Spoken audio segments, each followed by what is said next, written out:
Hey, everybody. Welcome to another episode of the Mile High Game Guys board gaming podcast. I'm your host, Adrian. I'm Zach. And I'm Jeff. And 2023. We didn't really talk about it being a new year in the last episode at all. Woo. Didn't do anything for New Year, so. I went snowboarding. It was nice. Got a lot of good snow. I was supposed to, but then a friend... Well, I was not snowboarding. I was going to say, you were supposed to go snowboarding? No. I was supposed to do something, but my friend was driving back from Arkansas the day before, and then that went late, and so they got there New Year's Eve, and they're like, we're too wiped out to do anything, so I was like, all right. Weak. Yeah. But then I think New Year's Day we played something over at Paul's. Yeah, we did. Was that Meatball? Yeah, and I think Kingdom so. Death? Yeah. I don't think we even talked about Kingdom Death Nope. last week. No, we did not. We haven't talked anything about the Bone Zone. The Bone Zone. Bone Dragons. Mm-hmm. Gross. All right, let's talk about board games. Let's talk about what we've been playing. The engagement zone wasn't very engaging, so let's move on to board Rarely games. is. I don't even call it out anymore. I just go, this is when we start talking about board games. It's fine. All right. So we started with Jeff yesterday. So how about we start with yesterday? Last week. Okay. How about we start with Zach? Okay. Adrian, you and I actually went to a Tuesday night. I know. And there were, last time I went, there were, I think, 3 people, me, Lance, And me. and you. Yeah. And that was it. There were like 10 plus people at this one. Yeah. Which was very surprising. Yeah. I'm still unsure if the 3 people who played. I think they were just there to play games. I think they were. Yeah. Yeah. But It I was know very unrelated. I know I got there, like Paul had just left. Yeah. So you barely missed Paul. Yeah. And then you were talking with one person, and then we went to sit down and play a game, and then like one person showed up, and then another person, and then another person, and then like they just kept adding on. Yes. That we played a 4-player game of the game. So you did. I did. bowed out. You were part of it, and then we just kept adding new people, and so you went to play something else. And then didn't even do that. Oh, you just talked? Yeah. Played the game with all new people, and we actually like fully beat it, which is rare. True victory. True victory. With an audience. Yeah. The first half of the game, like I even commented to you, I was like, this is going far too smoothly. If it's not rough now, it's going to be rough later. And that's the bad time for it to be rough. But somehow we were able to survive it and play, a couple times someone would like put a card, like they would play like the 20 and then the 30 on the thing going up. And it was just like, we're just going to switch those and say you did it the other way. You did it the better way. You did it the better way. Yeah. Or it's like, oh, you played it over here. It actually works better. Instead of going up on that one, it works better going down on this other one. In terms of the 10s. Yeah. Like I never told anybody you play that one here instead, but it was you just forgot about the 10 rule. Yeah, because it's kind of a side rule. And with all new players, that's easy one. Yes. Yeah, that last round, because we were watching, so like me and the guy who had split off, because I think we were going to play a 2-player or something, and then like a third guy showed up. And yeah, so then that's the what it was. 2-player, because we were getting ready to play Watergate, and then a third guy showed up, and it was like, okay, we'll play this. And then that guy, by the time he went to the bathroom and got his beer, was like, okay, well, their game of the game is almost over, so we'll like readjust. But so we were watching the tail end of it. That last hand of the game like went perfectly. Like I think all 4 of you played on the same pile, and it was like down in the single digits. So it was like one person played like an 8, and there was like a 5-6, and then like a 4-3 or something. It was crazy. But that's still a great game to introduce to new people. Yeah. After that, we had 7 people, so we decided to play Between Two Castles. Yes. Especially since we were riding off the high of the app from last time. Yes. Yes. This one did not go as well. No. My castles. My castles were garbage. One of mine was real bad. Yeah.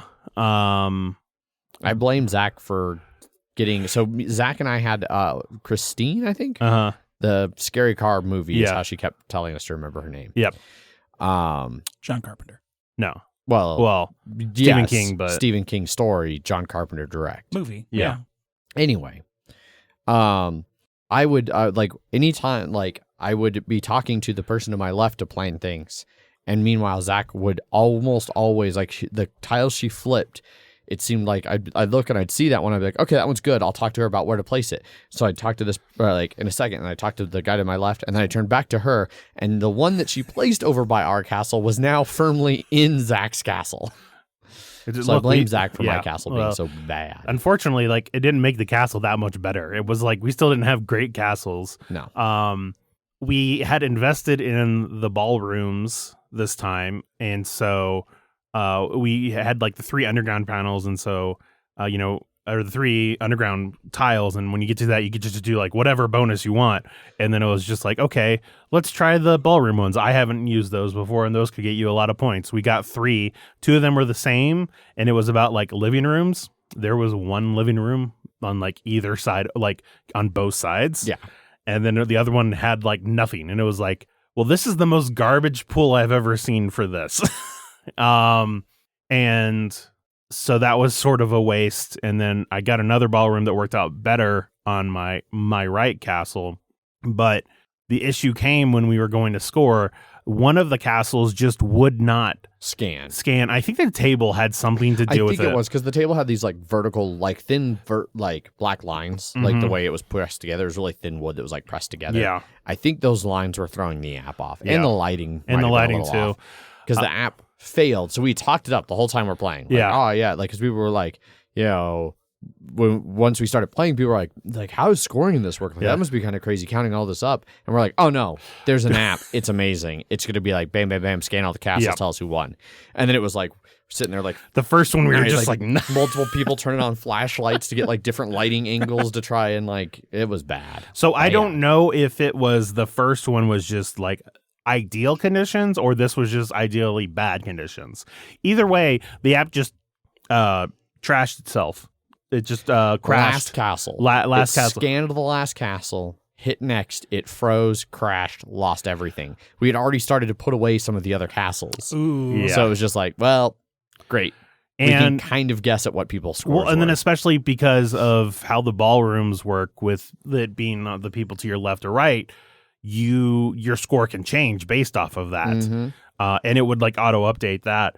But so now we know when using the app, just like, all right, well, don't take anything out until we fully scored it. Just in case the app crashes. I think it'll have to be the next time I play somewhere else to have it see if it was if one was a fluke or if 2 was a fluke. Right. So, I did not do nearly as good. Yeah. I think I had one castle that scored like 60, whereas in the previous one I was one of the like 4-way ties for 58 and then 59, like a 65 or whatever. Yep. So no, both of my castles were worse this time. Yes, my average shifted down. Oh yeah, same here. So played that, and then on Wednesday we played the other brass, Lancashire, because we played Birmingham last time. Yeah, like a few weeks before. I mean, wasn't it at Strange? It might have been. Yeah. So yeah, I think it was. It was. Yeah. So yeah, back in December we'd played Birmingham, so we played Lancashire this month. Yeah. This week. It went well. I think before having replayed both Birmingham and Lancashire, like, in this past month, I would have been like, oh, I like Birmingham's like a B plus, and then like Lancashire's like an A tier for me. I feel like that may be switching a little bit.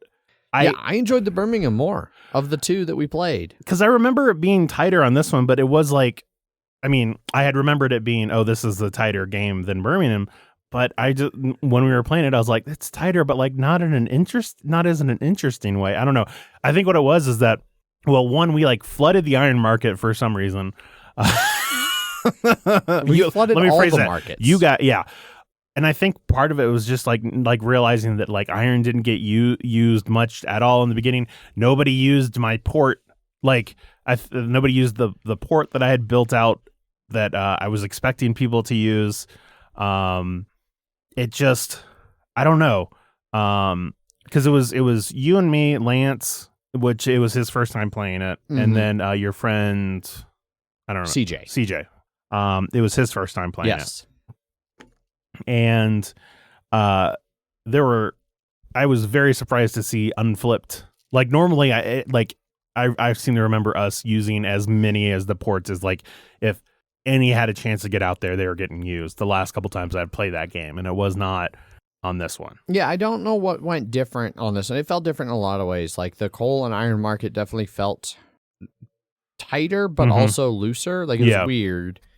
Like you said, like there was so much iron. Like iron was never an issue getting iron. Like you almost never had to buy iron.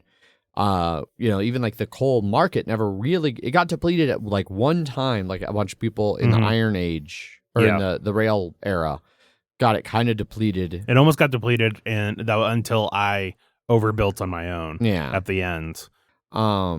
Which that was all kind of weird. Like, yeah, like you said, like the ports were a little finicky. I think people got scared of getting burned on the like distant markets, and so they didn't build as heavy on the grain silo things because the cotton mills, the cotton textile things. Yeah, I don't know. It felt weird all around. I don't know if it was the two new players who had never played before. Yeah, I don't know if it was like you and I, like using Birmingham like knowledge to like things that work maybe a little better in Birmingham. We were doing in Lancashire. I don't know. It was odd. It felt off. Yeah. And because previously I had felt like, oh, Birmingham, you have more to do, but it just doesn't feel as, it just feels like you almost had too much to do in not super, not what's the word I'm looking for, strict, like confined sort of way. But on this one, it just felt like we were sort of running out of things to do. Yeah. So I would have to definitely play Brass again, or Birmingham again. Yeah, Birmingham, because maybe I might switch on which one you prefer. Yeah, which one I prefer. Yeah. But we did. That one was a very close one at the end. CJ barely won, but all four people scored right around 100. Yeah, like I think he got to 100. Maybe 101. Yeah, and then I was at 97. We both were. No, Lance was at 97. Then you were at 96. Yeah. So very close game, but did not pull out a victory on my end. I still enjoyed it. It was fun. Brass is great. Yeah, of those styles of game, they're still my favorite for that. So for sure. And I don't feel like going heavy, like just the right amount of heaviness for those before they get annoying. Yeah. But what if you had to play the old version? No. Like old? No, definitely not. No. Never. Hideous, bad components. No, definitely Roxley Deluxe Editions. Yeah. Anything else that you played that you want to talk about? I mean, I played, Jeff and I finished up our Descent. Yes. Are we saving that for Jeff's go around since he wasn't at there's not much we can really talk about it because it's literally the finale, but sure. Did you play anything else besides that, Jeff? Yes. Oh, okay. Yeah. What else? I've got JIME is the only other thing I really have. Yeah. So do you want to talk about Descent or should I talk about JIME? How about you talk about JIME? All right. So speaking Finales, Megan and I did the finale of the first scenario for JIME. So yeah. And you're right, like, so like there were multiple missions where it was like, if you fail this mission, the scenario ends. But then this one, it did say, this is the finale, win or lose, it is over. Gotcha. Okay. So we played a little bit, yesterday. We played like 2 scenarios yesterday. And then today we played the finale.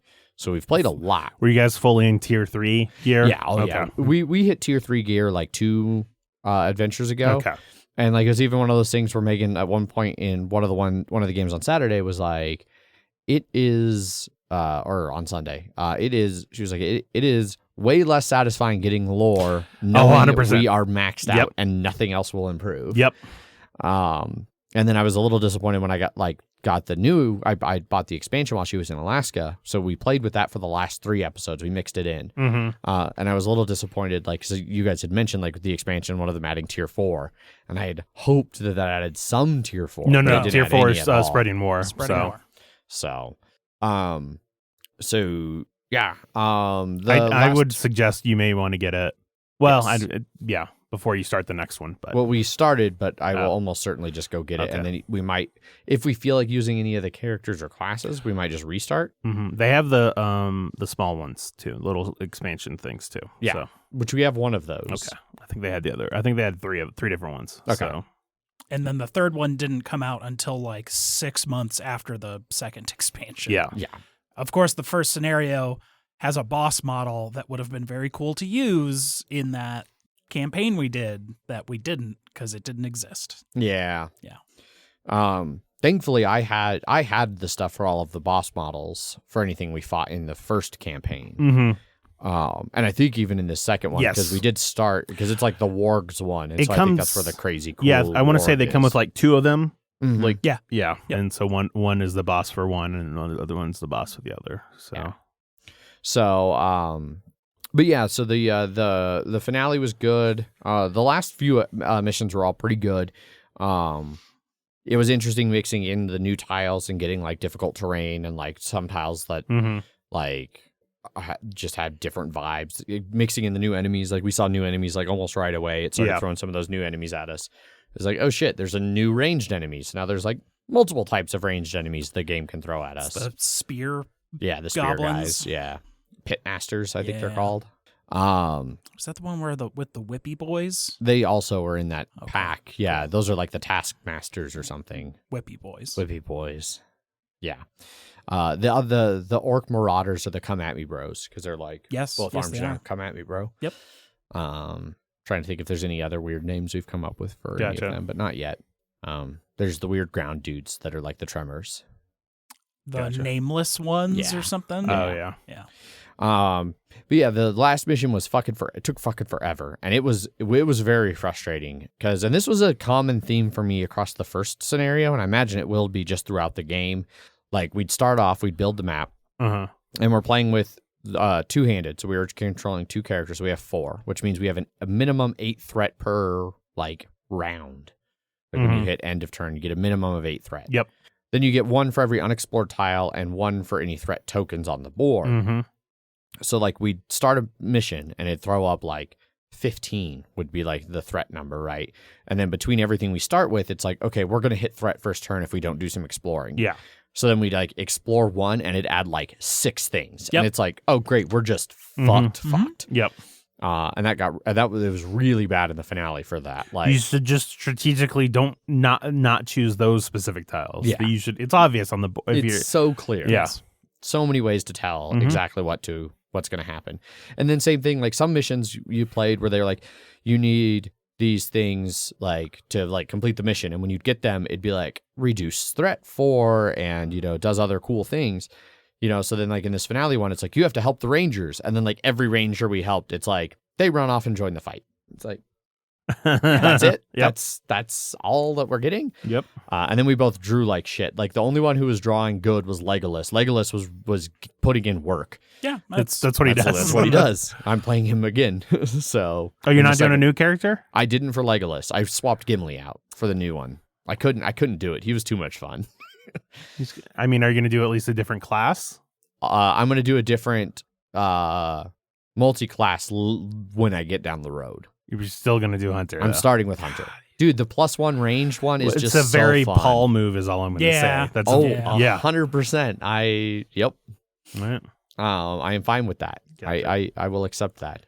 I had in the first one, I had multi-classed him with the thief or the burglar. Yeah. That was really nice. But Megan took burglar for Bilbo on the new start. So I'm going to multi-class him, I think, with Traveler. Are you just using a bow again as well?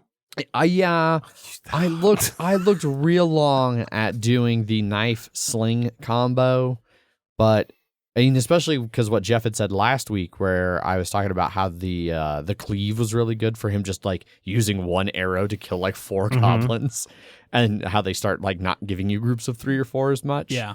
So I thought about switching to the sling and dagger. So I'd still have a ranged and could get that +1 range, but then I chickened out. Sounds like it. Yeah.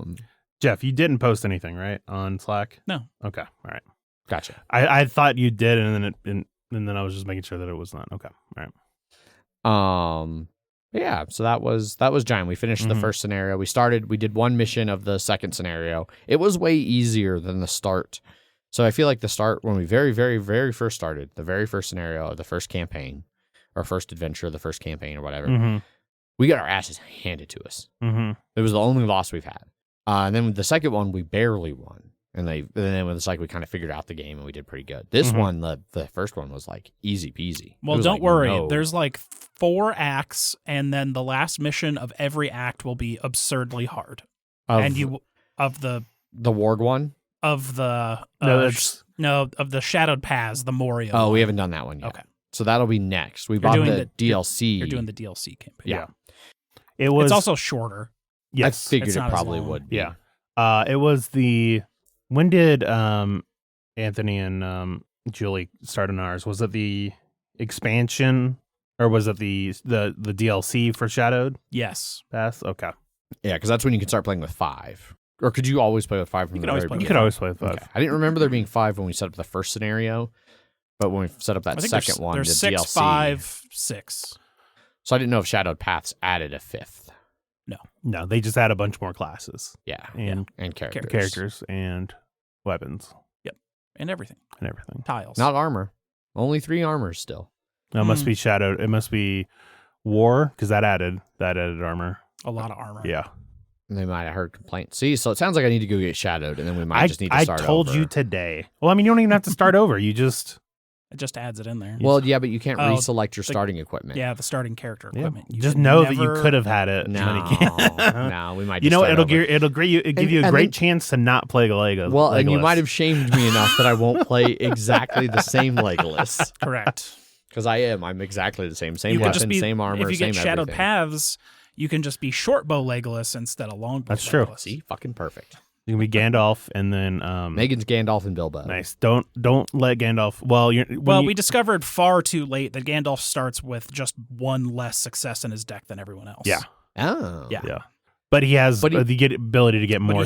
But he has 16 XP skills. Yeah, and he has a higher threat and damage, like fear and damage. He's 6 and 6, where everybody else totals 10. Yes.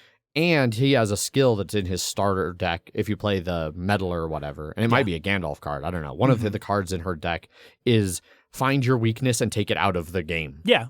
Out of the mission. Yeah, out of the mission.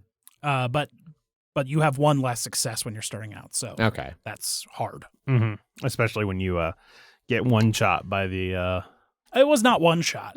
It felt like you opened the door and then I did not die immediately. Yeah. I ran away. It hit me. I lived. I ran away. It hit me again, and then I died. First Last Stand immediately fell down. Great. Because he has less success. Yeah. Sure.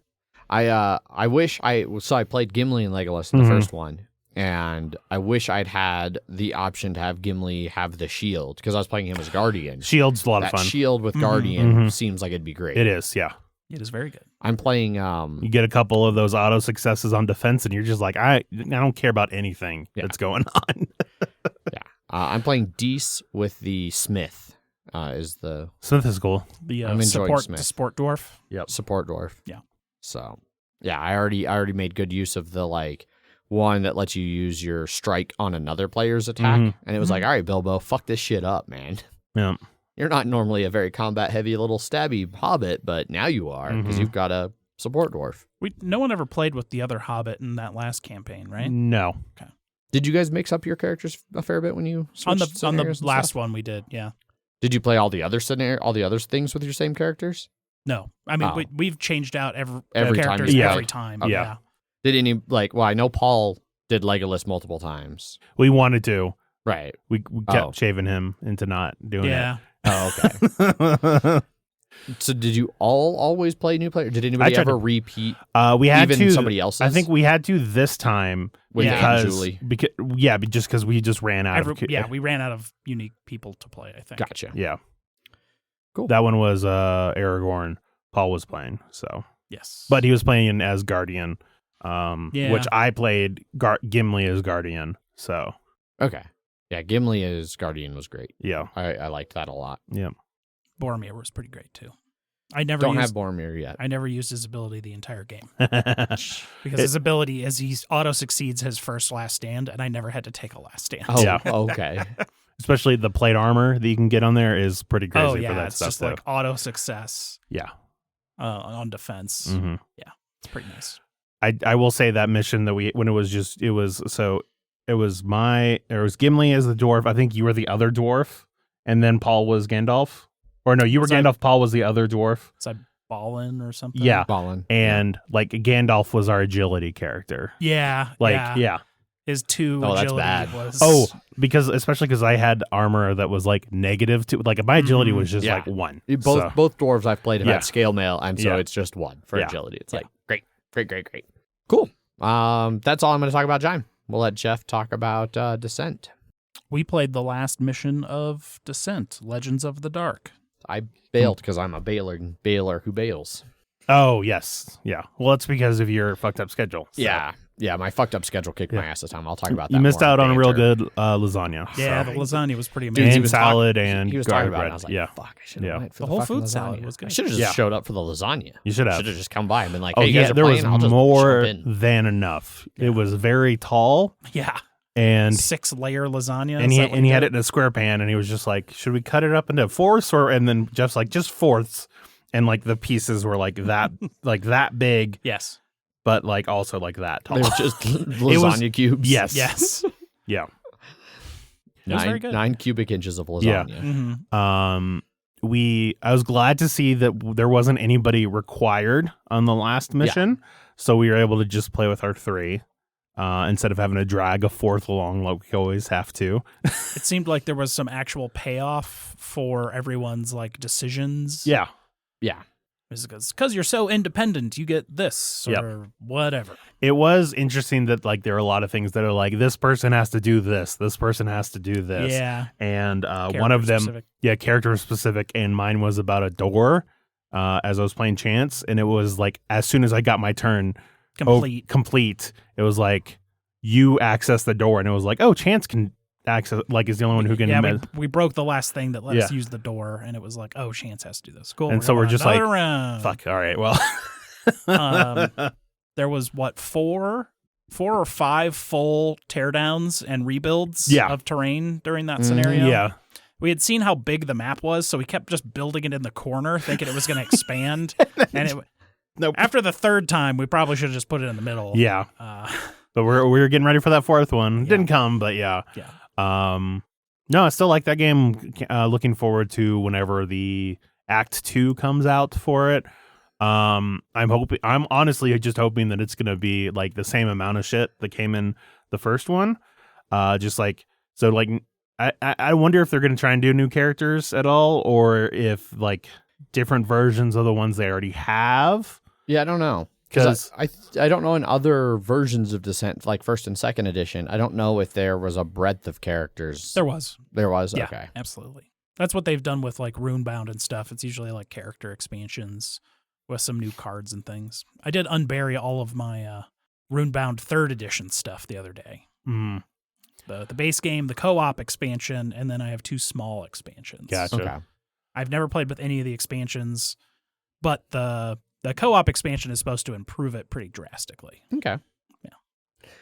Yeah. I'm also eagerly awaiting more Descent. I have been like since like it's one like I wish there had been like a DLC campaign or something. Like it's frustrating to see how much JIME stuff came out like in the like couple of years since JIME released, and then there's been like nothing for Descent. Well, it seems like they were focusing a lot on an expansion that as they kept getting delayed or whatever they eventually were like, oh, we should actually just focus on Act 2 first. Yeah. But then also there is more to a campaign on a mission for Descent versus JIME. Yeah, so. I can only imagine how much more work goes into designing the maps for Descent than does for JIME. Exactly. Yeah. It would be hard to come out with a small expansion for this that didn't add another campaign, just because it's a lot of work to have to go back through and just restart the whole thing all over again with just different characters. Yeah. In the app based stuff alone. Yeah. I am curious just because how like as much for JIME playing Gimli versus Legolas means nothing. And in terms of the game itself, the story is exactly the same. But this one, it was very focused on the 6 characters, but so you could play in between those, obviously, but it still seemed like it would be weird to be like, here's 6 new characters on this, but then we're also good. That seems. Yeah. Unless Act 2 isn't really an Act 2 and is really just an entirely separate act. That's what I was like thinking. Standalone Yeah. act. So it doesn't seem like there's any like new game plus sort of. We went back through on our save to see where it left off, and it like right before the mission. No, it saves at the last turn of the final mission. Yep.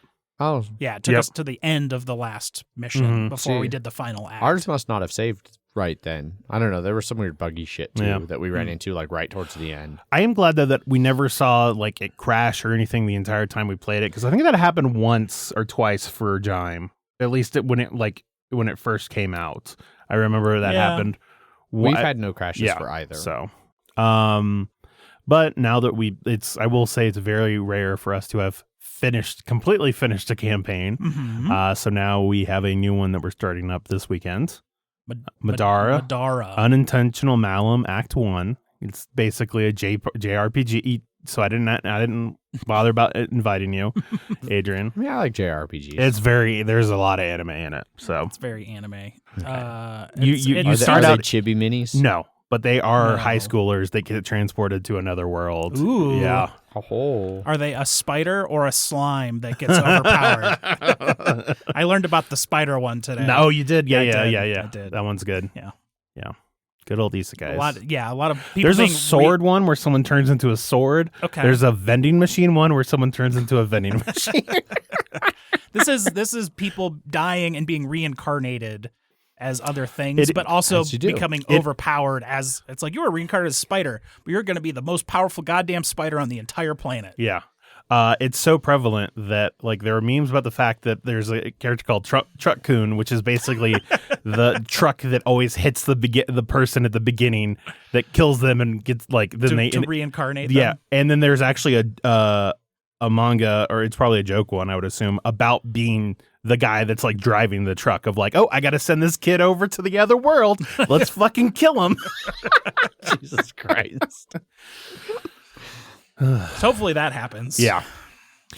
But like the book, this has an insane. It's fucking dense. The storybook is like about 2 inches tall. Yeah. There is a Spark Notes version if you don't. Great. Yeah. So I told don't Paul want to engage. And then there's also like an audiobook that you can just like listen to instead of reading it out loud. It would be nice if Descent was like voiced. Yeah. Yeah. I mean, even JIME, I wish was voiced. Like it's voiced like at the beginning and end of the scenario. No, but then if it was voiced, then we wouldn't get Julie trying to read all of the Elvish names. Yeah, and the only reason I know it because I watched so many Lord of the Rings lore videos that I've heard the names enough to where I know how to pronounce them. Yeah. But then with this one, we wouldn't get you reading for the dwarf, which is Paul's favorite thing. Oh yeah, whenever the dwarf was reading or was talking and like cutting out most of the word, I would absolutely hard pronounce whatever that was. But like emphasize that. Oh, absolutely. Yeah. Yeah. M.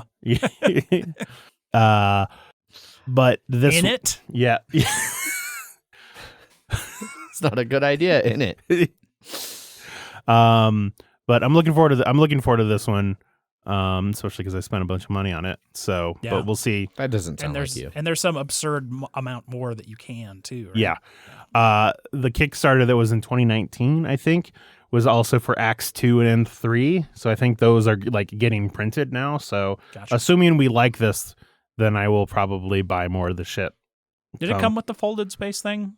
No. Okay. I spent $40 on it or something like that. It was a hefty folded space insert. Yeah, it was 13, I think, different pages of foam. Jesus. Yeah. But I am looking forward to it. Cool. That's it, I think, then for what he's got a couple more. Oh, no, because you said you did have more than. So last night I played a card game called Magic the Gathering. Ooh. I actually have more too now that I thought about it, but no one cares about your games. Rude. So a local brewery on Sunday nights, the two beer tenders there, they're big into Magic and they do a little Magic night after they close, but it's Sunday night and then it's like after 9 o'clock, 10 o'clock, and I was just like, I can't hang out and play Magic when I work and have to be 25 miles away at work at 7 a.m. So, since MLK weekend, had the Monday off. They were still doing it Sunday. I was able to attend. I had purchased the Warhammer 40,000 commander decks, Okay. which were apparently very good, just on their own. So as pre-constructed or pre-con, they were competitive. Wait, so this is Magic the Gathering Warhammer 40K? So they have, let me tell you about Wizards of the Coast and trying to make money. What? That doesn't sound like them. Well, isn't 40K Games Workshop? Yes. Okay. So Magic the Gathering has been doing a ton of like licensed Magic cards. They had like Godzilla. They had Dungeons and Dragons. Yeah.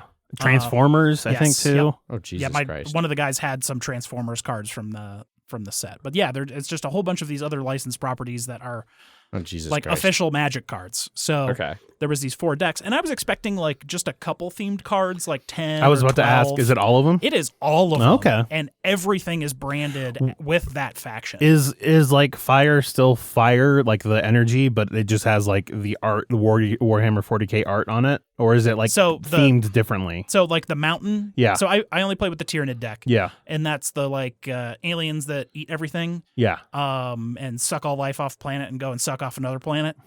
Sucking off planets. Left and right, yeah. So it'll be all of like the Tyranid like capillary towers and gross stuff on the mountain to make it look like it's Tyranid infested. Right, but it's still mountain. It's still just a Okay, mountain. all right. Yeah.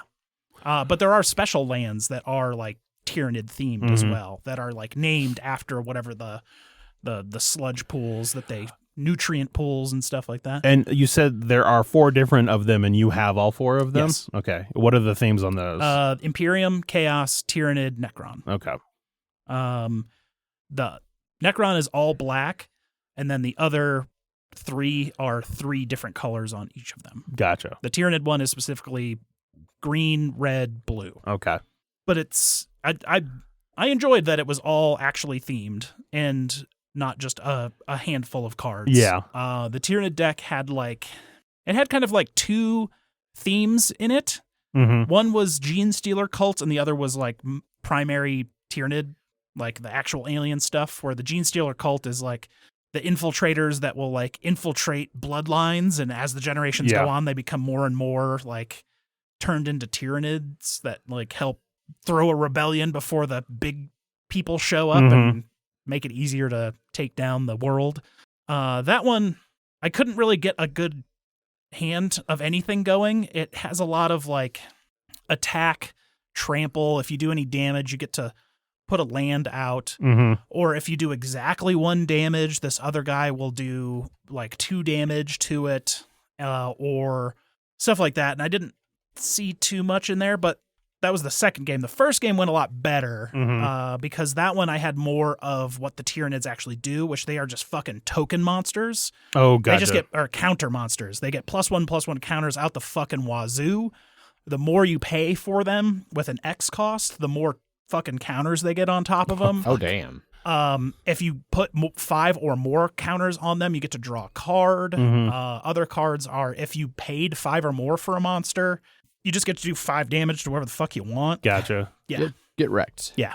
Everyone else's commander decks seemed much more constructed, and I don't know. They had, I guess, they probably spent some money. Right. But they were playing interesting combos and stuff like that, where I was just sort of like, I had no idea what the cards were in the deck. I was just playing and just drawing as I... So Commander is, like, because I'd asked you, it's a 100-card deck, so yes. Commander in 99. Yes. And it's only one copy of each card. Besides the basic lands. Besides the basic lands. Yes. So... for like a lot of commanders like looking for a bunch of specific things, and I'm assuming you just are like open up the thing and then just shuffle it and start playing it? Correct. Yeah. Yes. So you don't know what you're looking for, basically. Thankfully, there wasn't a lot of cards that had anything to do with picking out specific things except lands. So I didn't have to care about what I was doing. Right. Yeah. Which I think is part of the plus of commander decks in a way, is just play with what you draw. Yeah, play with what you draw, basically. Yeah. Yeah. It was a 3-player game in the first game. I went out first because I was getting pretty powerful, and The other two guys can kind of just play against each other without having to worry about me. Right. Until they were like, okay, now you're dead. Now we'll actually like play real Magic against each other. Great. Yeah.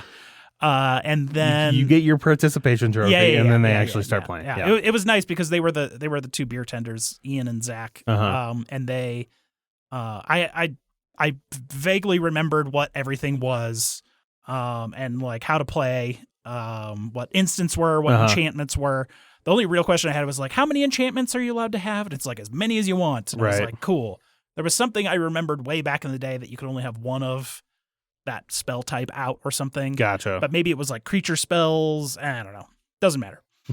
Creature enchantments. And then like what spell was versus what sorcery was. Everything is a spell because because you have creature spells, sorcery spells, instant spells, enchantment spells. Because I had a thing that was every time your first non-creature spell you cast every round, you take 2 damage. Okay. Which was like creature spell, non-creature. Which one you doing? Take the 2. The second game we played was 5 players, Commander. We also had this thing that I had never seen before that's from a long time ago, apparently. They're these like extra big cards, kind of that are this like planar deck, and there's like a die mechanic that it comes with that you have a card, and this was like a special rule that he was just like home ruling where the special card is 1 colorless mana, or you get to roll the die. And if you roll the die, this big card is like a location, and the location can be like every time you play a land, you get 3/0/1 mountain goat tokens. Every time you roll the die and it hits the little chaos symbol, you get another mountain goat. Or if you hit the planar one, we change the like location. So the location's always changing. But the first round, it didn't change, and everyone had like 2 rounds of getting goats. So everyone had like 7/0/1 goat counters. Oh, geez. Yeah, which wasn't good for me because I wanted to be like hitting players, and it was just like I was just like killing goats and not being able to do anything. Well, yeah, because isn't that what that if it doesn't have, if it's just like a straight like a 7 hit towards Adrian, or like you can just send one thing up to take the hit for the entire thing. Pretty much. Yeah. There's no overflow or whatever, unless you have trample. I had trample, but they were 0/1s, and we had another location come out after that gave all of them +1/+1. So now they were all 1/2s. And so, and there was another one that we completely skipped that gave every token that was the same creature type +1/+1 counters for every other creature type there was. So we had 40 goats. So they got all 40 +1/+1 counters. So they all became 40 41s. Oh, no. And we're like, well, the game's over because you're just going to attack and that's it. Yeah. And then we're all dead. You can attack because you had like 9, you attack all other players and they're all dead. Yep, 100%. Yeah. So we just skipped that one so we could actually continue playing the game. Okay. I eliminated a player, but mostly because one of the other people that had a real deck had mostly destroyed them by that point. I just finished them off. But I was the second I got second place in that 5-player game. There you go. Yeah. There was some other bullshit that happened. Like he made this other dude like discard half of his permanents and then half of his permanents again, which was absurd. Especially because he was playing some like hug deck or something where it's like pacifist. Its win condition is like spending mana on its planeswalker to get it up to 100 counters, and then you just auto win. Oh, something like that. Okay, lame. Yeah, well, sounds lame. It's a babality sort of thing. Yeah, he was sort of like helping everyone else because he would get benefits from helping other people. Right. He's just running out the clock is really all it is. So, yeah, but he was getting like fucking 20 mana a turn or something like that, and then just kind of resetting, untapping everything, and then doing it again. Yeah. Yeah. And then it was 2 a.m, and I went home. Yeah. I really like the ending of that story. It's dramatic and meaningful. Yes, but I got second place, so there you go. 5-player. Anything else you play? I don't think we talked about Kingdom Death Monster last time. You did not. Okay. We discussed that pre-show where we specifically said we did not talk. Yeah. So we really have 2 Kingdom Death sessions. But it's the same campaign. It's just with and without Thursby. Yeah. So we wanted to play, so we started a new one up, and it's like our, 70th fucking settlement was dead or something by Paul's count. So there's a game over thing that's like every like game over on your settlement, you get like a checkbox, and you get benefits to the start of your like other campaigns the more you have it. And I think he's got it at like 15 or something like that. And I was like, I don't think we've played 15 campaigns, but I don't know. We haven't finished 15. That's Certainly for sure. have not finished 15 campaigns. But you know what? Because we didn't finish them, that means that they're game over. So Yep, exactly. yeah. So we wanted to do something different. So we wanted to do like another People of the Bone, which we had done in the past. But we found out that you don't have to do People of the Lantern. The Lantern. It's not. You can make it be whatever. You can make whatever the 3 campaigns People of the Bone if you want. So we did People of the Starbones. Starbones. Because it's People of Stars, which is the dragon tyrant thing, making people into superheroes. Yep. Constellations. Yep. But it's People of the Bone, which means we can't equip it if it's weapon or armor unless it has bone keyword on the item. Or you just think that a weapon has that keyword on it and it doesn't, and then you just are playing illegally for about 3 or 4 sessions. Which one was this? That was the bow. Oh, yeah. It was using the bone. Well, it wasn't even a bone bow, right? No, exactly. That was the problem. We used the catgut bow. For whatever reason, we thought it had a bone name, like tag on it. Not bone in any way, shape, or form. Nope. After our 3rd or 4th scenario fighting, we saw that and we're like, oh, can't use that. Whoops-a-daisy. Womp womp. So we're doing the People of the Stars. This is the one where for every skull you have, you can get +1 to every stat, and then destroy pretty much everything, or get destroyed. Yep. Like me, who I think I had not taken any damage across 3 different hunts, and then the first damage I took was a severe to the chest, which was like 1 to die, and then re-rolled into another one and was dead. Yep, that sounds right. Yeah. It's that's what the People of the Bones is People of the glass cannons, really. Yeah. It's I was wafer thin. Yeah. Sugar glass. Yeah. Apparently. Well, it's fun, but it's also you don't even want to make your character too powerful, because then you're rolling too many dice and you have the chance of getting traps, and then you're doomed, and then you're fucked. Yes, exactly. Our characters are fine unless they accidentally get hit. Then it's like, fucking, yeah. So, but that one is going well. 2 sessions in. We fought the tyrant. We beat him. Yep. Was worried on some of those things, because I think that was the first time we had someone die was against him. It wasn't me. I died on some after that or before that. I don't know. My other character. Gotcha. We were almost super fucked by one of his abilities, which had everyone like knock back 20. And if you hit something, you take that much damage to a random location. Thankfully, we were all in a corner. Almost everyone except me. Yeah. And I was on a diagonal, so I could choose which direction to go. And I went to the direction that made me take 0. Yep.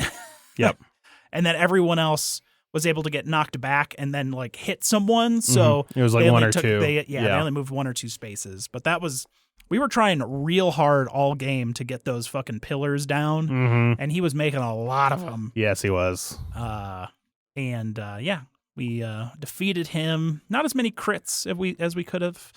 That one we were really fucking it up big time on being able to actually hit anything. I think we actually had 2 or 3. We had 2 regular characters because the other 2 had to skip the next hunt for some reason or another. Yeah. Somebody had PTSD and then something from something else. Yeah. And we got a lot of skulls in the beginning, and then we hadn't gotten any in a while. So we have we have some luck ability that someone got that when they roll on a table can get +1 to the result. Yep. So we have since turned that into our breeding receptacle to pass that trait along, because in this campaign your children can get your traits passed along to them, fighting arts. So we have a bunch of people that can roll +1 on tables, which really helps with the intimacy table to make more kids, because the dragon intimacy table is not as bad as the regular one, yeah. The regular table. So having +1 on a lot of that stuff is super nice. And we looked it up and we couldn't find anything that said, hey, you can't do this. So yeah, we're doing it. Yeah, because it was about survival of the fittest, because it's like rolling 2 dice and then choosing the lowest as the result. But and are you adding +1 to one of the die rolls or both of the die rolls? But the way you're supposed to do it is you roll on the table once and then you roll on the table again.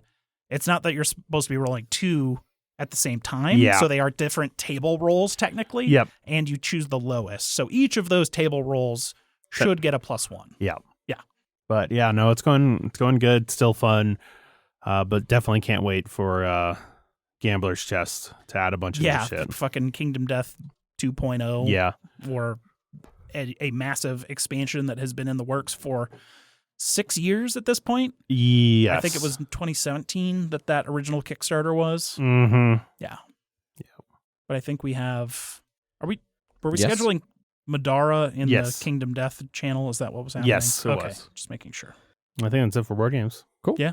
Bantery banters. Yes. Let's see. What can I rapid fire banter stuff? Last of Us. Broncos are out of the playoffs. Broncos were never in the playoffs. Nope, they sure weren't. But did I mention I went to the game last week? You did. Okay. Cool. Because then we talked about a bunch about attendance. It was unconfirmed whether they actually broke their home sellout streak. They did actually call out the no shows. Oh yeah, they do that every game. Yeah, but it was like and everybody boos them. 16,000, which is a lot. There was less people to boo. Sure, yeah. Yeah, because you weren't there for the super cold one, right? That was the week before. No, it was super nice out actually. Yeah. But yeah, Broncos weren't in the playoffs. Apparently, I forgot there were even fucking playoff games. Apparently, they were good. Some of them. Apparently, some teams made stupid decisions that cost them games. There's a dramatic comeback from the Jaguars to beat the Chargers, which good for the Jags. I don't care about the Jags, but I don't like the Chargers. That was the last football game I went to. So yeah. They let the Broncos beat them. Yeah, the Chargers are not good. It's always funny to me, so that you bring that up, because part of the reason the Broncos beat them, some would say, is that the Chargers were resting a lot of their starters. They didn't play all of their starters because they had locked up their position. Winning would not improve their playoff position, so they were trying to avoid injuries and let their guys rest. There is a strong argument, and there is an amount of data to back it up, that backfires. Like, your people have, like, they're not, you break their momentum. They're cold. Yeah. And it's not uncommon for teams to lose in that situation. The Vikings lost to the Giants. The Vikings that were the number 3 in the NFC. Big upset loss to the Giants. But anyway, I haven't cared about football all season. The Broncos have been so bad it broke my spirit early.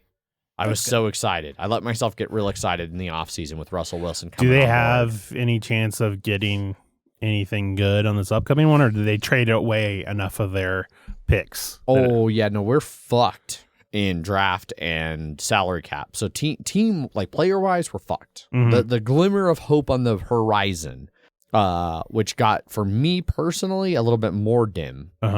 There were 2 great coaches that were potentially being shopped for the Broncos.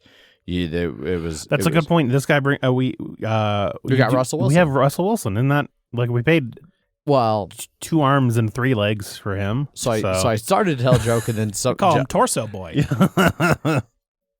Russell Wilson 1-0 this season against the 49ers. Geno Smith, quarterback for the Seahawks, 0-3 against the 49ers this season. So who really won in that trade? Are the Seahawks in the... they got kicked out. The 49ers knocked them out of the playoffs. Oh, okay. That's why they're 0-3. It is really hard to go 0-3 against a team in one season. Anyway, I'm ignoring Ofer's jabs about the Broncos. Sean Payton, former Super Bowl winning head coach of the New Orleans Saints, is looking increasingly like he's going to be the future coach of the Denver Broncos.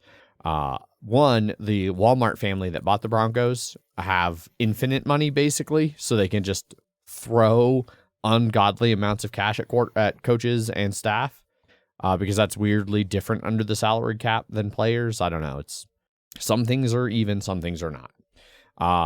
And then there was also talk that we would potentially be getting one of the Harbaughs, two brothers who are amazing coaches from Michigan. But Michigan announced, I think I saw it today, that Michigan put out a big announcement where they're like, we've come to an agreement to retain Harbaugh. So gotcha. No Harbaugh.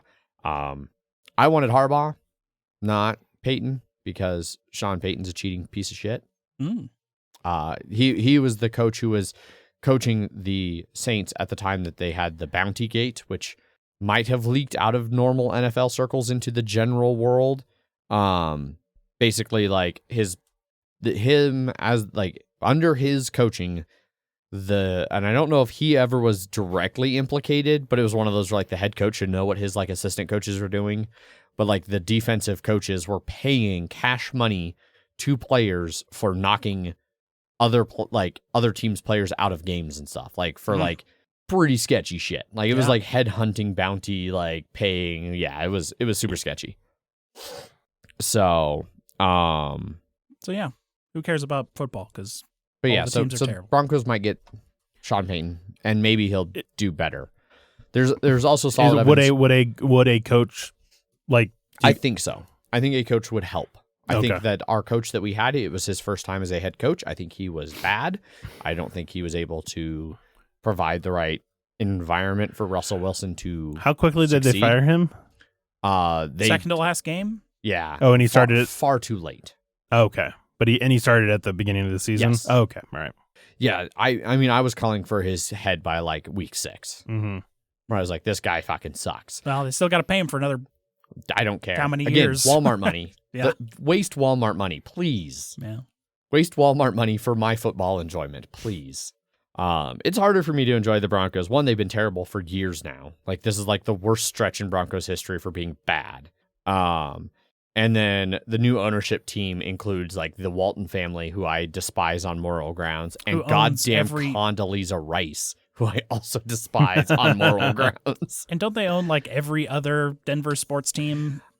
Or at least have their finger in? Yes. So most other Denver teams are owned by, I'm drawing a blank on his name. Like one of their husbands or something. Yeah, it's the husband of a Walmart sister. Yeah. And then the Walmart brother bought the Broncos. Yeah. Because the Walmart, the guy who who owns like everything else. Why am I drawing such a blank on his name?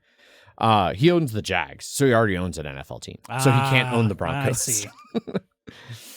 But yeah, it's definitely a bunch of bullshit. Yeah, the NFL owning an NFL team is still like one of the most prestigious like small boys clubs. Like I don't think there's still a woman who owns an NFL football team. There's only 32 of them, so sure, not a lot. Yeah. Anyway, Last of Us, really good. TV show. Well, also the games. The games. But the TV show debuted yesterday. It did. Really good. Jeff hasn't watched it, so no spoilers. I'm sure he's not going to try not to spoil anything anyway. He's not going to. He doesn't know what's going on in the game or in the show. So haven't played the game or the second game.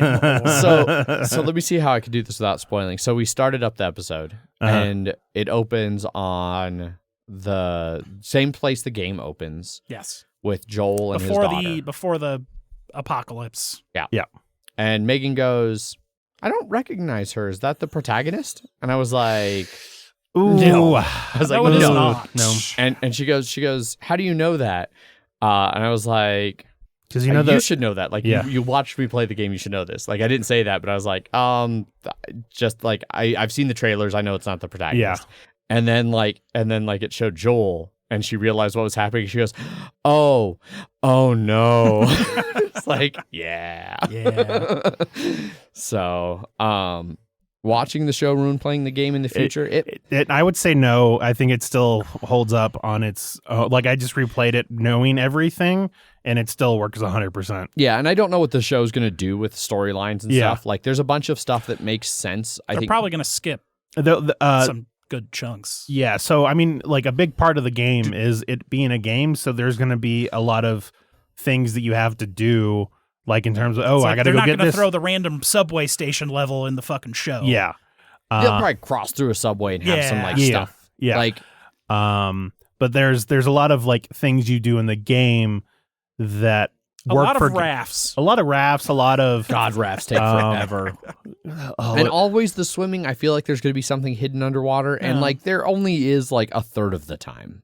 Yeah. I still have not played the second game. I just beat the second game. Oh, you beat it? I did. It took me about 18 and a half hours. It's longer. It is longer. Okay. First one, it took me 11 hours and some change to beat it. It's very good. It is, I don't know if I would say it's not a different game, but it's a different game. Sure. It's more complex, we'll say that. Just in terms of, I mean, it's longer, but then it deals with a lot more things that, and it deals with stuff that happens from the first game too, which is very important to it. So, if, from what I've heard, so there's 9 episodes of the season.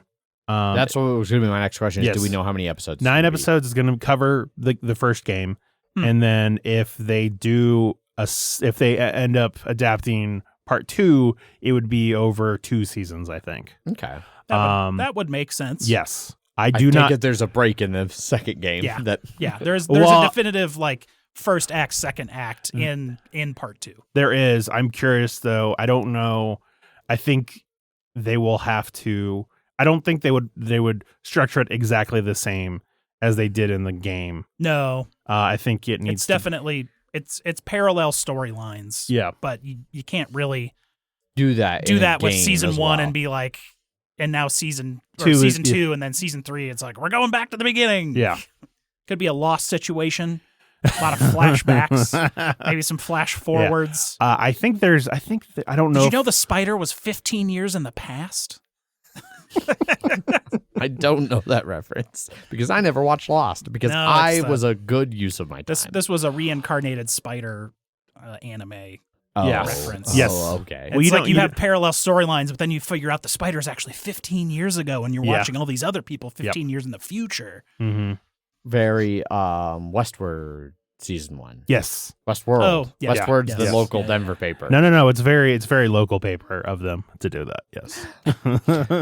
But the first episode was very, very good. And Pedro Pascal and Bella Ramsey. Yeah. Both do a great job.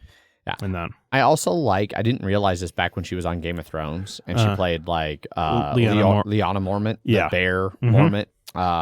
I did not realize that her actor's last name was Ramsey, which is very funny when you consider like the Ramsey Bolton Stark trifecta. Look, and Pedro Pascal was Oberon, so this is this is just an alternate universe Game of Thrones, basically. Yeah. And it's on HBO. It's on HBO. Yeah, they definitely never cross paths. Never. But yeah, the first episode's great. I approve of basically every change that I noticed. Yeah. Like major change. Like they extended the time in the beginning with his daughter before like the pandemic. Then like in the it's like 20 years later, not 25 years later. Well, also technically, it starts in the game. It's like 2030. It's 2013 to like 2033. Going, but this one it's 2003 to 2023. Yes.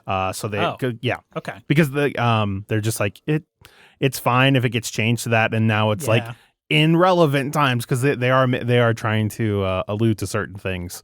For sure. Yeah, being relevant. So that's on.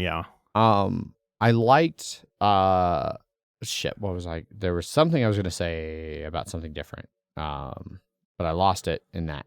I also really liked different thing. The opening thing about the it opens up with in the 60s with like a talk panel of 2 different scientist people talking about like pandemics. And then one guy's like, "Oh yeah, pandemics are real bad." And the other guy's, "I'm not even worried about pandemics. I'm not about viral ones." well, and because he plays it like, "Oh yeah, pandemics are everything," and then it shifts into like the viral thing. That was funny, or the fungal thing, because it's funny. Like as soon as he said fungal things, and like everybody kind of laughed. He's like, "Yeah, that's a response I always get." Megan was like, "Pause." We had like a 15-minute discussion about, she's like, yeah, no, it's like as a nurse, like we're seeing more fungal infections and like warming temperatures are like leading to like funguses adapting to warmer temperatures, which makes them survive in humans better, blah, blah, blah, blah, blah. And we had that conversation like, okay, let's go back to the show. We hit play. And then he had that exact same conversation in the show. And it was like, yes. Nice.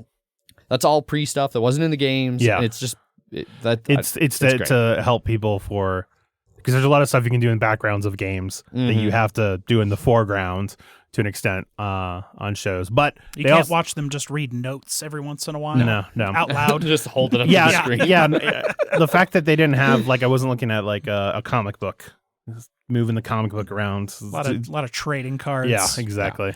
I did see coins. I did see somebody tweet a thing where they were like, ever since Last of Us got ported to, or did you hear about the like port of Last of Us to HBO? Like they nerfed the difficulty. You only have to press a few buttons to win. something. Yeah, and they removed achievements. Yeah. Like this is great for casuals, but really bad for hardcore gamers. Like it's like, oh, that's pain because there's people who are like that. No, it's really great. I really, really liked it. Yeah, I know. I've seen a little bit ahead of some of the other changes that they're making to it, but they all seem like they're going to be good for the show. So, and once again, it's the creator of The Last of Us is also creating this. Yeah, they brought in a lot of the people from the game. Yeah, and so a lot of voice actors from the game have roles. Yep. And so they're like, like the people that did the mocap for the zombie enemies came back to act in the show. Yep. Oh, awesome. Yeah. The same with the actor who played Ellie in the show or in the game. She has a role in this. Yep. And the same with Troy Baker, the guy that did Joel. Awesome. He also has a role. Cool. You haven't seen them yet, but just so you know. Yeah. So they're in the show somewhere. Yeah. Oh, that was the thing I was going to mention earlier. Another like little funny joke and talking about like the 20 years time skip. Yeah. So in the beginning, Joel's like, his normal life beforehand. And anybody who's played the game will know like that starts kind of right around his birthday.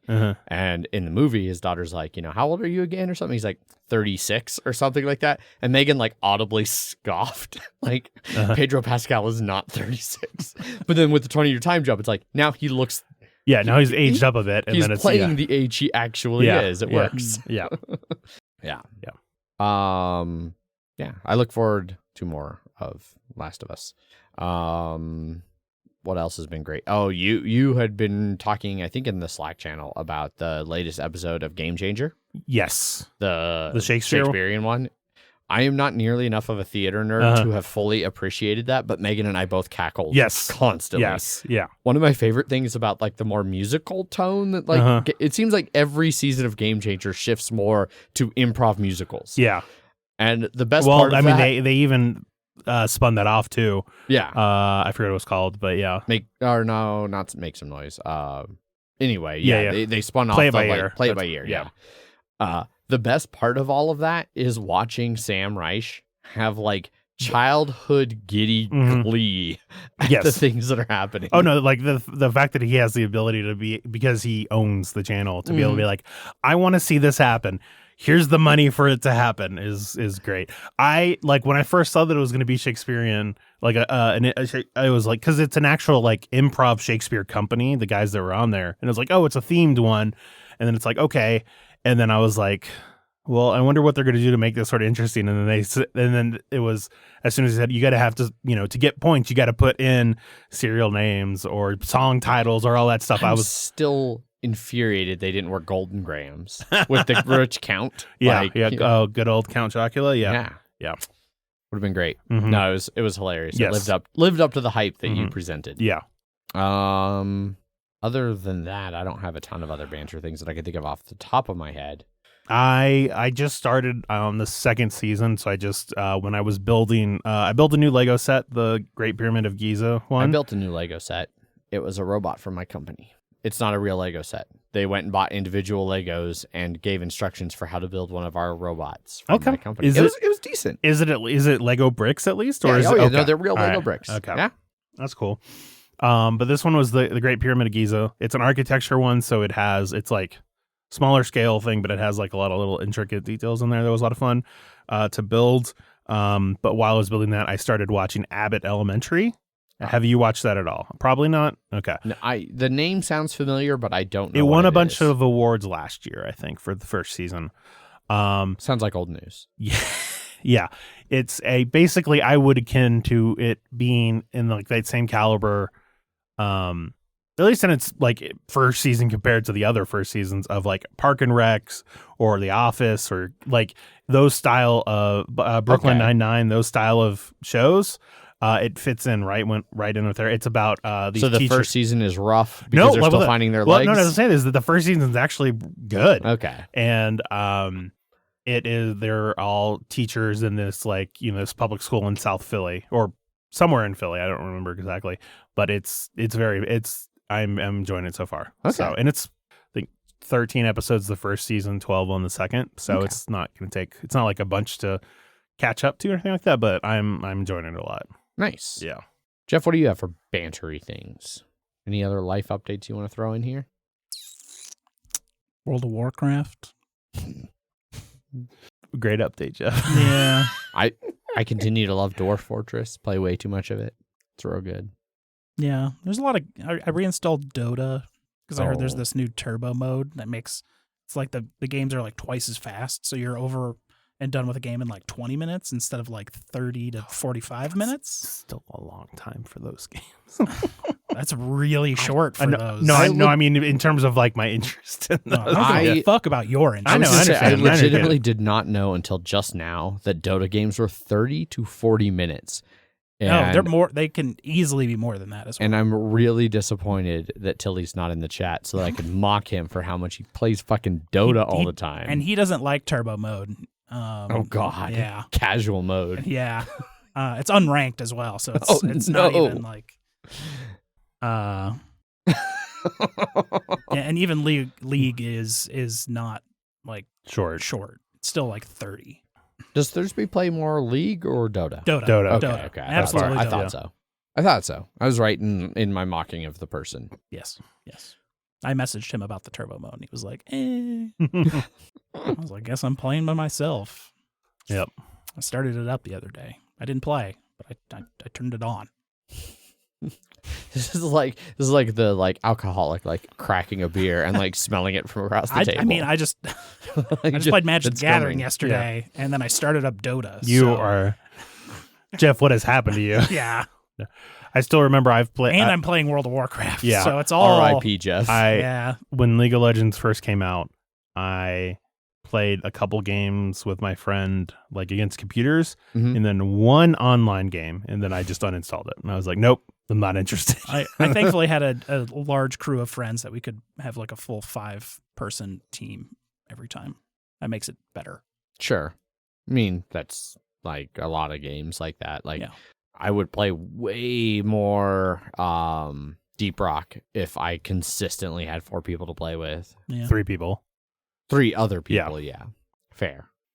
That's the issue is I've seen is that with those games is that we can sometimes have more than that, and then it's just yeah, you get 5. Yeah.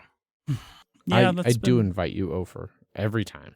It's an open invitation. You just need to know when I'm playing. Yeah. Yeah, besides that, it's just been, work. It's a new beer, the latte on my mind, coffee, vanilla stout, espresso stout. Okay. Yeah. I don't remember what it was. I was buying beer recently for Megan. We were going snowboard. Oh, yeah, so it was New Year's going snowboarding. We were buying beer. We split. She went to the grocery store. I went to buy beer. She's like, I think I'm feeling a stout. And so I got to the liquor store and I was messaging her and I was like, okay. I don't know what kind, there's a lot of kinds of stouts. I don't really know what you like in stout area. And I was like, what about a coffee stout? She's like, no, not a coffee stout. I was like, okay. What about an imperial stout? She's like, no, not an imperial stout. And that went on for 4 different styles of stout I was seeing on the shelf. And she was finally like, I guess I just don't really like stouts. I was going to say, did you could do a white stout? Has she had one of those? I didn't see any white stouts. No. Dragon's Milk White. I think that one. Okay. That's the best one I've had of that. Ended up with an oatmeal stout that she does like. And it's one of those things she likes doing stout month where she gets to try a bunch. But it's one of those a small amount of a coffee stout is fine. Yes. A 6-pack of a coffee stout for her, at least, is too much. Yeah. Is too much. So Seeing if Vine Street's ever going to reopen. Yeah, I was talking to somebody about that with because what's their other thing in Boulder? Mountain Sun. Mountain Sun. Yeah. Southern Sun. Mountain Sun. I do have my Steam set to invisible because I get self-conscious when I blow people off to play Steam games, and I don't want them to know that's what I'm doing. Just own it. It's not like we're gonna hate you or anything. Oh, 100% is. You won't know until it happens. Then you'll be like, I never should have done that. But until then, how do you know? Yeah. I mean, I guess since I've been playing so much Dwarf Fortress, I can always just be like, oh, I left it on the loading screen. Like on the menu. I'd assume they'd try and get it open for Stout Month, but that place has been closed for years. Closing in on 3 years now. Yeah, because they closed for COVID, and then they decided to do remodeling because they're like, oh, we're closed for COVID, we'll remodel, and then they fucked it up. They were forced to remodel. Oh, they were forced to remodel? So they did it all without a license or whatever, a fucking... Permit. Yeah, inspection and all that. Permit. So they lowered the floor in the basement to put other brewing equipment in there without a permit. Then the city found out, and now they have to redo all of it to be up to code. Yes. Yeah. But they're still using Vine Street as a brewing facility. They just don't have the restaurant open. Ah. Yeah. Because I've run into the brewers that work there at the Illegal Pete's on Colfax that's a couple blocks away. And I was like, you work there? I was like, oh, they're still brewing out of there, huh? Yeah. So that's 2 illegal places. Yes. Cool. I think that's about it for banter. Yep. Yes. Real question, do we care about any of this news? That's 120. For some reason I looked over and I saw 2 hours. We can knock this out. Yeah. 2 hours. I was like, God damn, I didn't realize it'd been going that long. Never mind. Yeah, we'll do news. First up in news, Gilhova is shutting down Formal Ferret Games. So, Formal Ferret, who makes Networks and Wordsy, games that we have talked about a lot on the show over the years.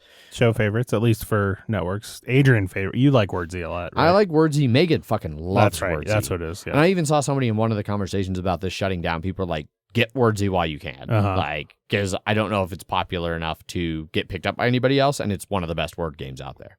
So if you like word games, Wordsy's great. I'm hit or miss on word games. Megan loves word games. And yeah, Wordsy's great. But basically, Gilhova announced that it started with an announcement on the Kickstarter comments or whatever for High Rise, their most recent Formal Ferret Kickstarter, which was a couple of years ago. It was, yeah. And still hasn't delivered. It's way delayed, pandemic-related issues and stuff.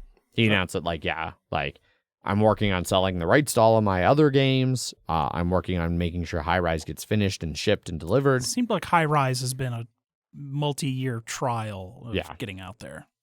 Yeah, and he talks in all of this about, his mental health. He's had a lot of issues with mental health through the pandemic and stuff, and he's feels like he's coming through on the better side of things now, but, part of that is realizing that, he needs a break. So, no more designing, no more running Formal Ferret. He's looking for homes for all of his games. So, Networks is popular enough. I'm sure Networks will get a new home. Whether any of his other games do, we'll see. He is also leaving the Ludology podcast, which is, pretty consistently rated. I think I see it almost every year in the BGG, best podcast category. Yeah. I don't know if it's one. Well, if it's one, then it wouldn't be on there again, so. Yeah. But I also, I didn't pay attention this most recent round of, best ofs. So, I don't know. Maybe it won. I don't know. It is regularly recommended for people who want a more serious podcast about board game mechanics and in-depth look at games from a critical side of things. Yeah. So he's stepping away from that. I hadn't looked really in depth to see if Ludology, the rest of that podcast, had put out any statements about this. But yeah, so that's the end of Formal Ferret, at least in its current form. I guess somebody could swoop in and buy it and absorb it into their own companies, but I think it might just be easier to buy the rights to the games. I think he's just, selling off the rights to his games. Yeah. Well, I'm sure, Gil's done regardless. Yeah. But you never know. It sounds like he's selling off the rights to his games, but not the actual company. Yeah. But I mean, if Fantasy Flight comes along and offers him a shit ton of money, does he take it? Does he not? I think they would rather just, no, they're not they're not looking for his stuff. Well, maybe not, probably not Fantasy Flight, but someone. No, it's Indie boards and cards. No. They're looking to get Star Wars Network out and There you go. retheme that. All hollow bullshit. Yes. No, it's just a Disney Plus themed networks where you make Star Okay. Wars and Marvel shows. Endlessly. And then endlessly. you That's- take pictures, and then like that's actually they're like, oh, that's a good idea. We should just do that with that person. Yeah, great. They're Exactly. So that's the end of Formal Ferret, which is sad because I liked a lot of the things Formal Ferret did. And Gil have always seemed nice. Yeah. The Gen Con online, I had an interview with him. Yeah.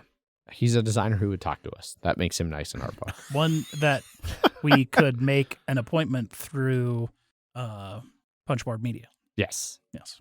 Next up on news. Next on news, Tales of Arabian Nights is getting a new version, which has been finally named Arthurian Nights. Indeed. Yeah. So they are moving the Tales of the Arabian Nights to King Arthur. King Arthur legendy stuff. So now the map is no longer like vaguely Europe, North Africa, and the Middle East and parts of like Asia. It's now just the UK and parts of like northern France And Ireland. and Ireland. Yes. Which part of Ireland is part of the UK? It's true, but This is Part true. of it's not- you know what? Go there and yeah, say that. Yeah. Just give us a definitive answer Uh-huh. real quick. Yeah. Just let us know. Yes. So the UK, Ireland, and northern France are included on this map. And Just how they were known back then. yes, building on the mechanisms from Tales of the Arabian Nights. So, but fully thrust into that. So the Lancelot, chivalry, Yeah. all of that. I kind do of like stuff. that it does say 1 to 4 players because Arabian Nights could play up to 6 players, but don't do that. No, it's Don't. bad. I've done it. Don't do it. No. No. At 4 players, you can reasonably have one person doing actions, one person looking up the codes, one person reading the codes, and one person taking a break from doing the other 3 things. Yes. Yep. At 6, you start to have too much downtime. Yep. But yeah, so it sounds like it's use almost all of the same mechanics. Like even the cards show like the different in this. They don't have symbols next to them like they do, or like word codes. Like Mhm. they're just color coded based on like the different options, but they direct you to different numbers where you'd read a different paragraph based on that. And you can get things like skills, renown, and nobility. Yeah, it says there's a roll plus skill bonuses.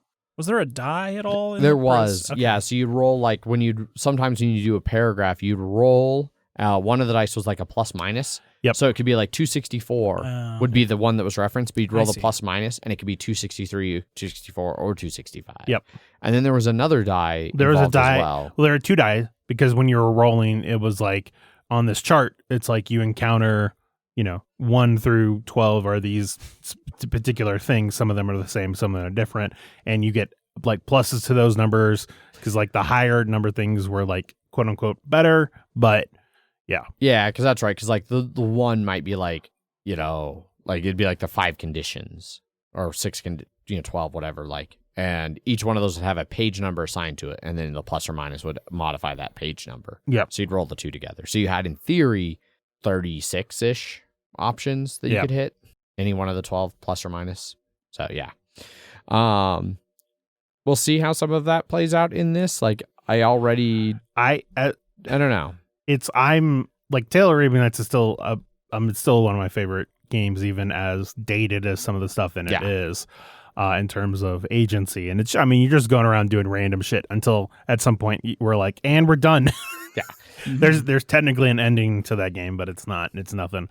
So I'm curious to see what quality of life changes they add to this, and then also if there are quality of lives that they've added to this, if any of it will go back into Tales of the Arabian Nights. Because I in the beginning, does it say that they're still going to be doing that one, but they're also doing this, or is it just switching over to this? It said there was a creative differences late in the development process with another publisher, Well, so last year in 2021, they printed a small quantity of Tales of the Arabian Nights to keep it available on the market, which was because the new old, edition because was supposed to held be up. new. Yeah. So The new one's being held up, and Yeah. so, but they're also just like, well, we're doing this off the side, and this one's with WizKids, even though it's with it's by Z-Man, right? Yes. Yeah. And so then it says in that same article, he suggested the next version would be based on Arthurian legend, and now that game has been officially announced. Okay. So I think this is the next edition of Arabian Nights. There is going to be another version of Arabian Nights with Z-Man, but it will be more like this version that he's doing. That's not how I read. Well, I this see at new all. edition versus next version. Those could refer to two different things. I don't know. It's hard to tell. The way I read this is this that has now been announced in 2022 is what was suggested in the article in 2021 about the next version that was held up in. Well, licensing that would be things. Z-Man's game, which this is not. There is another game coming from Z-Man. I would that is say- another version of Tales of Arabian Nights. Regardless, Tales of the Arthurian Nights is coming out. Tales of the Arabian Nights may be a new version of that may be coming. I don't know. That is based on this, but from Z-Man. I don't know. This article talks about so I don't know. Maybe I'm not going to read through this entire interview, but it's an interview with somebody from Z-Man about Tales of the Arabian the third edition of this game. Yeah, The So I final don't know. chapter on Tales. the third edition. final I chapter. don't know. The final chapter. So, anyways, there's an Arabian Nights 2.5 that's King Arthur Yes, indeed. themed from a different publisher. That will So be- you know the components are going to be great because it's WizKids. That will be coming out in Q4 of 2023. So End of the year. end of the year of this year. I'm See sure we'll you hear more about it. Yeah, I'm sure. Last up. Rainier Knizia has a whole fucking design diary over this fucking game. Yeah, so I'm not sure. It's really old. Yeah. So I it's don't an old 30-year-old classic, the 30-year-old, 90s. and then this one is he's revamping it for now, with a newer theme. So I don't know. So this is from Nick Murray, and I think that's who's writing this whole Yes. designer diary. It's about bringing a Rainier Knizia classic back, and it starts off. If an old game has a user rating of 6.5, is it worth reprinting? And he talks about restoration games took Top Race 6.8 to Downforce 7.2, Buried Treasure 6.0 into Buried Treasure 7.0. Dark Tower 6.9 to Return to Dark Tower 8.6. So there is an argument that you can turn an older game, if it's good, Also, if you brush spend it a up. lot of money on it. also spend a lot of money on it. So this is a designer diary looking at the 30-year-old Rainier Knizia game, Quo Vadis, and turning it into Zoo Vadis. And it's got a lot of interesting things here. If I scroll down a little bit here on the stream so people can see it, it has a strength, weakness, opportunity, threat analysis for the game, and strengths pure negotiation strategy, emergent gameplay, tense decisions, engaging arc. And then threats, lacks hooks for Kickstarter and marketing, many barriers to entry, Bonanza 2 to 7 players, Chinatown. Kind of getting an idea of the things there, difficulties. They identify 3 main barriers to updating it: narrow player count range, dry looking theme, limited negotiation and gameplay. So they talk about looking at the dry looking theme, this game looks like garbage. Unsurprisingly, Yeah. a 30-year-old game looks kind of like garbage. So they talk about updating it, the dry looking theme solution. They root like meeples, wilderness or zoo game board, animal senators and politicians, keeping the same idea, but updating it. It's a really interesting look, this whole article, at game design theory, especially in the modern world, where Kickstarter is a big part of game design, making a game that will succeed on Kickstarter. They've got all kinds of interesting things on here. There was another part on here that I can't find. Oh, the narrow player count. So they looked at BGG. 75% of gamers do not recommend it at 3 or less players. So how do you make a 4 or 5 only game? How can we make 3 players more engaging? Things like that. So yeah, there's a lot of cool information in here. Yeah. If you're into game design and interested in that kind of stuff, it's a cool And not cool just about read. game design as much as like game updating too. Yeah. So like taking something existing and seeing if it's And trying to bring in something modern. And that was the huge letdown with the Hero Quest. Because it was exactly the same. It was just a right? reprint. Yeah. Mhm. Yeah. There's a reprint with like arguably worse components and like Yeah. Plastic furniture instead of cool cardboard furniture. yeah.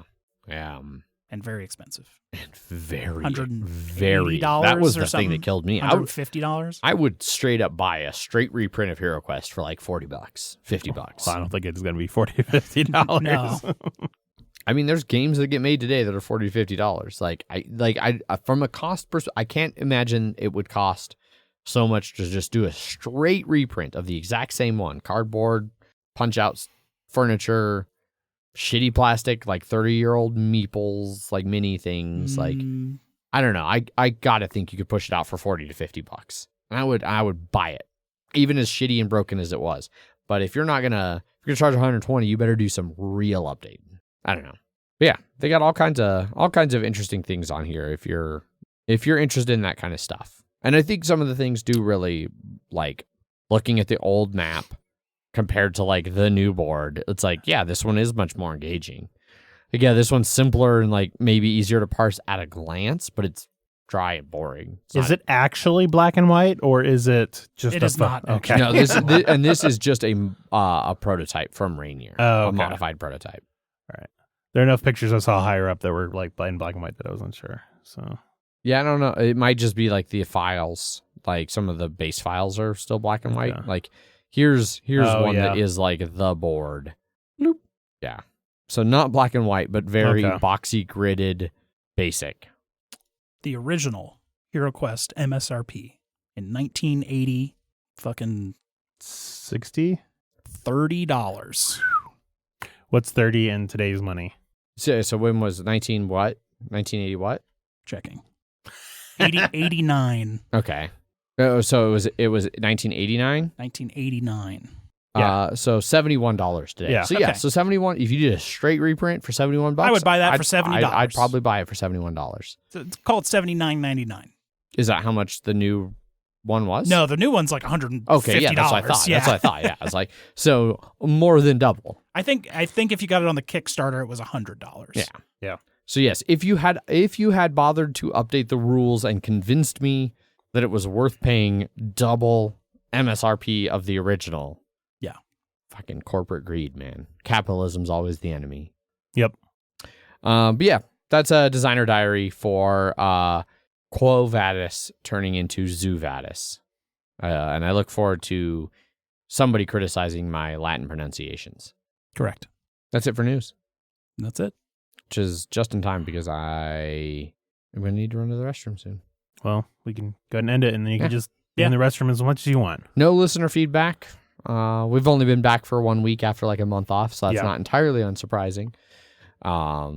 Hopefully everyone had a good end of 2022 and a better start to 2023 than our local friend Danny. Yeah. Who does listen to the podcast apparently because she criticized me saying she didn't like Something. the werewords. That's right. Yeah. She's like, no, I do like werewords. It's like, oh, okay. You do listen to the podcast. I didn't know that. Did we say she didn't like werewords? Well, yeah, because I said, I don't feel like her and my other friend Casey. I was like, I don't feel like they had. I don't being think good they at had questions. Fun. Well, I was like, I just don't think they had as she much was talking fun about because it they were on like Slack. quiet. Yeah, Yeah, it was because she said she's bad at questions. Yeah. But she she's likes like- the game. Yeah, Yeah. yeah, and she did the in the show stuff even like so Mhm. like she clearly, and it was like the day after the episode Yes. released. It was like, oh, okay, Danny listens to the podcast. Cool. Yeah. Yeah, hopefully you've all had a better year because she's had a rough year. Yep. And our heart goes out to her. I feel really bad. My year's okay so far. It's still early. I'm still suspicious about 2023 and what it will hold. Neat. Anyway, that's it for this episode, I guess. Emails. If you wanna get hold of us. milehighgameguys.com. If you want to get a hold of us, Emails at milehighgameguys.com. since I talked like right over the middle of Yeah. that Yeah, yeah. portion of it, we are on Twitter at MHGameGuys. Sooner or later. I mean, It's going to implode. Yeah. It's going to go. Yep. It still exists. Yeah. Somehow. surprisingly. It's just bleeding, hemorrhaging money. Yeah. Yeah. We also have an Instagram account at MHGameGuys. Yeah. Our Facebook doesn't have podcasts anymore because Facebook dropped that like a hot potato. Yes. Unfortunately. Yeah. But Facebook.com/MHGameGuys. We don't have a website right now. Don't currently have a website. The BGG Guild 2731, that does list our podcasts on there. That does. Yeah. Punchboard Media, I don't even know if they have a website anymore. No, they don't. I The last think May, it got archived. I think that was done. Yeah. Yep. It's all falling apart. We're just going to outlast everyone. Slowly but surely. Yep. Ludology might be done. I don't know. I haven't checked to see if Ludology is going to hang it up now that Gil Hogan's gone. We're like the cockroaches of board gaming podcasts. Yeah, that's it for this episode. I work the next 2 Mondays, so I don't know what recording's going to look like. I don't know if these guys are going to do We'll figure that out. two-person ones or what, but stay tuned. As always, I've been your host, Adrian. I'm still Zach. And I'm Planeswalker Jeff. Bye. Bye. Bye.